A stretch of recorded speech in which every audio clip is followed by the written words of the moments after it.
Okay, welcome back everybody to the afternoon session. My name is Nico Behrenwinkel and I have the pleasure to chair this session. So we have another 4 exciting talks, 3 of them are proceedings papers, and we're going to start with the first proceedings presentation by Dohoon Lee, and the title of his presentation is Methylation Pattern-Based Reference-Free Inference of Subclonal Makeup.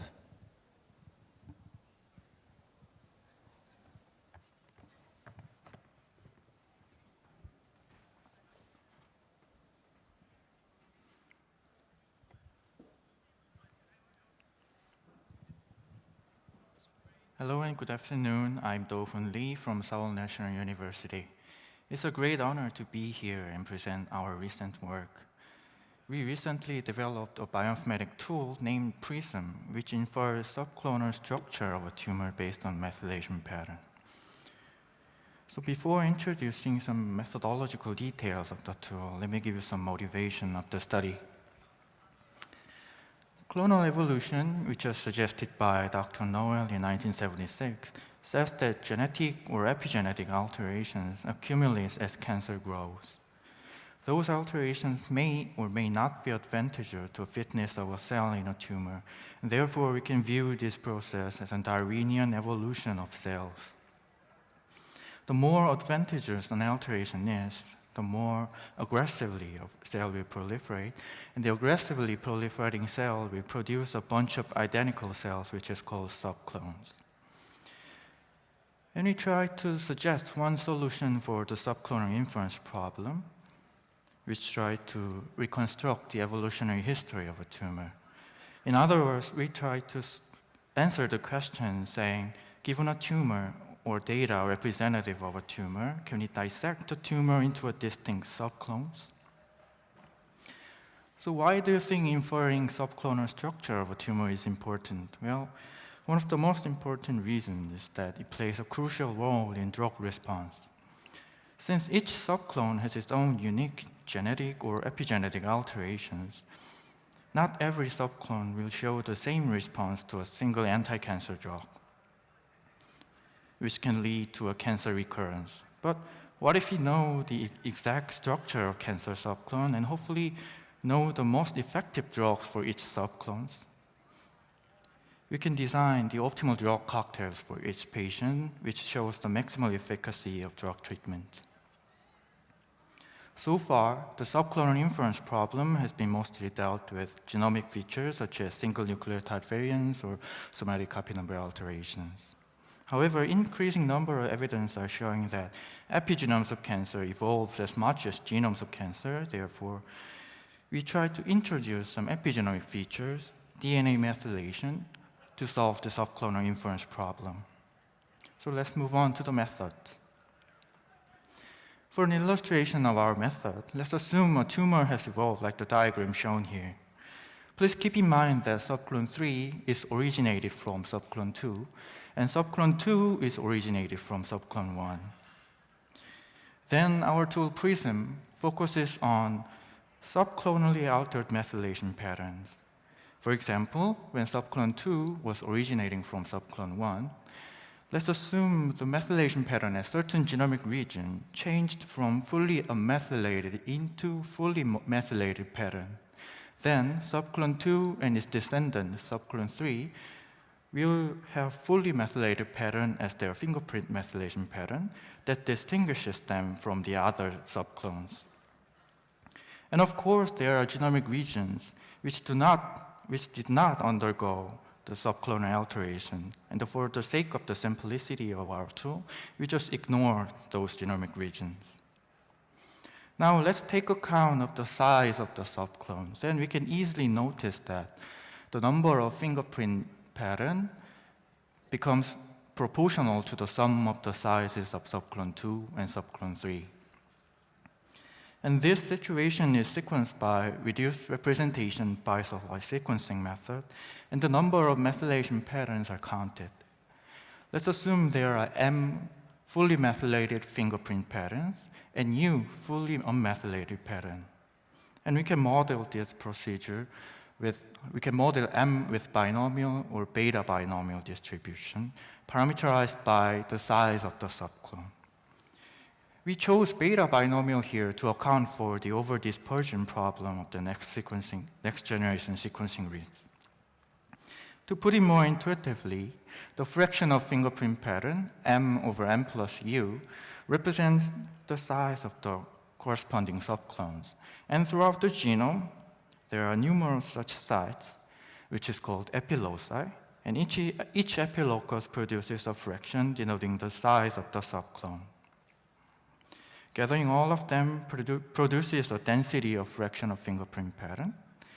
And if we know from which subclone did the fraction come, you can easily infer the size of the subclone. However, the problem is that we do not know that subclonal assignment of epiloci a priori. Therefore, we should solve a mixture problem to get that subclonal assignment. We do it by expectation maximization algorithm, and the parameters of cluster alpha and beta are roughly initialized according to the result of k-means clustering. And in the E step, the likelihood and posterior probabilities of clusters with respect to each epilocus are computed. And in the subsequent M step, we compute the prevalence of cluster, and alpha and beta are updated with their maximum likelihood estimates. We iterate this E and M step until the cluster converge, and we get the subclonal assignment, and we can finally infer the evolutionary history of the tumor. In general, our tool works best with 2 or more samples of a same tumor. For example, a multi-region sequencing gives us spatially distributed multiple samples. On the other hand, a longitudinal study gives us temporally distributed multiple samples. By solving a multi-dimensional mixture problem, we can easily do that joint analysis and get a more finer resolution of subclonal inference problem. One big problem when dealing with the exact count of methylation, specific methylation pattern, is that the error rate of DNA methylation data is high. There are 2 sources of errors. One is technical errors, including base calling errors or errors due to the incomplete bisulfite conversion. The other one is biological errors due to the erroneous nature of DNA methylation maintenance. And we try to solve this problem by computationally mimicking the enzymology of DNMT1 enzyme, which is responsible for maintaining methylation on the DNA. To be more specific, the processive methylation maintenance of DNMT1 can be naturally modeled by hidden Markov model. And let me give you some step-by-step illustration of this procedure. When a base or template methylation pattern is given to our HMM model, our model produces a probability distribution of each methylation patterns. However, what we have is a set of observed erroneous methylation patterns. Therefore, we can inversely infer the underlying base or template methylation pattern from the set of methylation pattern. We can think of this process as a kind of error correction method, and this error correction was shown to have some calibrating effect on the estimated size of the subclones. And let me show you some results of our study. To benchmark the performance of our tool, we made an in silico mixture of 3 cell lines. Each cell line was sequenced by reduced representation bisulfite sequencing, and the sequencing reads were computationally mixed. Analyzing this in silico mixture successfully dissected 3 cell lines and also accurately predicted the mixing ratios of the mixture. Moreover, investigating epiloci associated with each cell line showed tissue or cell line specific markers. For example, caveolin-1 distinguished T47D mammary ductal carcinoma cell lines from the other cell lines. We then applied our tool for a diagnosis and relapse paired samples of an AML patient. And as you can see, we identified 5 subclones.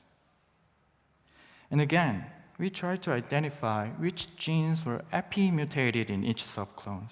And for that, 68 genes that are recurrently mutated in AML were tested for epi-mutations. And interestingly, WT1 and DNMT3A were shown to be dominantly epi-mutated. As we had matched whole exome sequencing data, we could overlay genetic evolutionary history on top of the epigenetic evolutionary history. IDH2 and DNMT3A were shown to be mutated in early stage of cancer progression.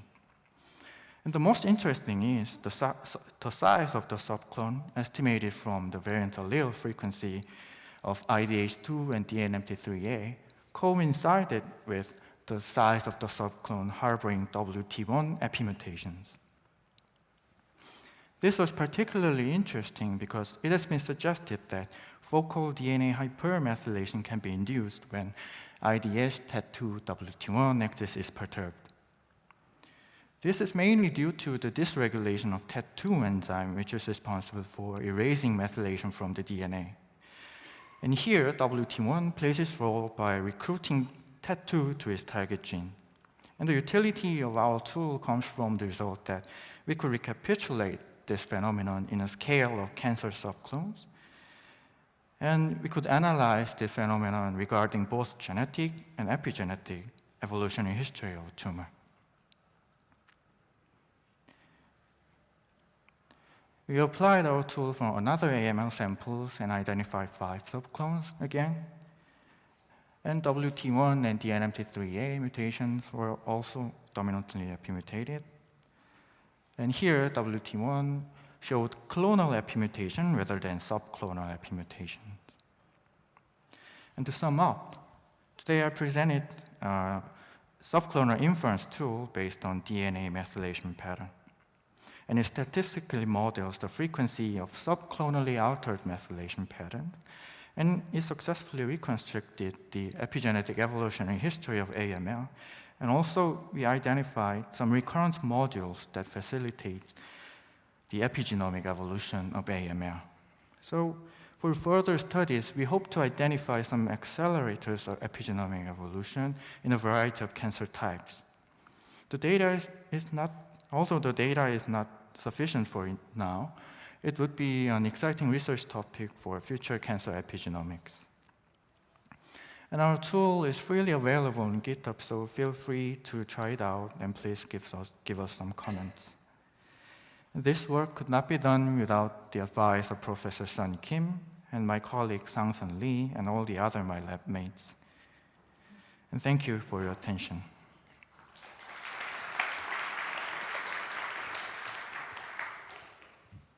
Thank you. Yes, please. Great work. I also looked at your paper. Very interesting. I have a question. Do you consider the possibility that a fingerprint, what you call a fingerprint, can originate from more than one subclone, like 2 or 3, at one locus? Oh, you mean that in one locus there are 2 or more fingerprint patterns of the subclone? Yeah. But does the model consider that? Or? Yeah, that's a good point. But here, for the simplicity of our work, we just consider fully unmethylated or fully methylated pattern as a fingerprint pattern of subclonal pattern. Subclone. But nevertheless. Yeah, but that could make our tool more sophisticated. But for now, we just consider that. We'll try it out, yeah. The second, if I may, so did you also consider the possibility of so-called, not the possibility, but the fact of allele-specific methylation, the phenomenon that you get such patterns fully influenced by some genetic variants in the neighborhood, which is not always going in line, they can be germline, yeah? Yeah, you mean that there are 2 alleles and methylation pattern of 2 alleles is different. So In line with that consideration, we tested for some imprinting on the genomic regions, and we discarded that imprinted region in our analysis. Okay, thanks. Yeah, thank you for your method. It looks very interesting work. I was wondering if you could comment on how your method would respond if not all the cells were tumor cells, but some were healthy cells. So if there's a mixture of tumor subclones and healthy cells in your samples. Yeah, the tumor purity issue is important in subclonal inference problem, and we are postulating that this fraction and this fraction denotes the normal cells and tumor cells discrepancy. So we could somehow infer the tumor purity with these fractions. So. Okay, thank you. Yeah, I had two questions. The first one was the tumor purity one, so I'll go straight to the second one. I just wanted to ask you, how did you define epi mutations? So you talked about WT1 and DNMT3A. Yeah. It was simple, but when the epiloci are located in gene body or flanking 1,000 base pair of the gene, it was called an epi mutation. So but is it quite sensitive? Because you also said you account for these errors where you may not see the full pattern of all methylation. You count for maybe one of the CPG sites being off instead of on. So how did you, given that you do see these, you could find these biological or technical discrepancies, how exactly did you define an epi mutation? Oh, in this case, definition of epi mutation rather straightforward because in not epi-mutated allele, there are fully unmethylated pattern, and epi-mutated allele, there are fully methylated patterns. So it can be distinguished somewhat easily. So. Okay, great. Thanks. I have one more question. Yeah. So you said you can reconstruct the evolutionary history based on that, but you didn't go as far as reconstructing trees and so on. Yeah. Do you think that would make sense for these epigenetic marks, or is that interpretation maybe problematic as these marks can be altered in different ways, let's say? Yeah, that is one crucial limitation of our study. We just take some naive approach to reconstruct the evolutionary history, which is some subclonal size-based evolutionary history reconstruction. But if we accumulate some experimental results of epigenomic evolutionary history tree, phylogenetic tree, so we could somehow model that epigenomic evolutionary history, yeah. Good. Okay, great. So let's thank Dohoon again for his nice presentation.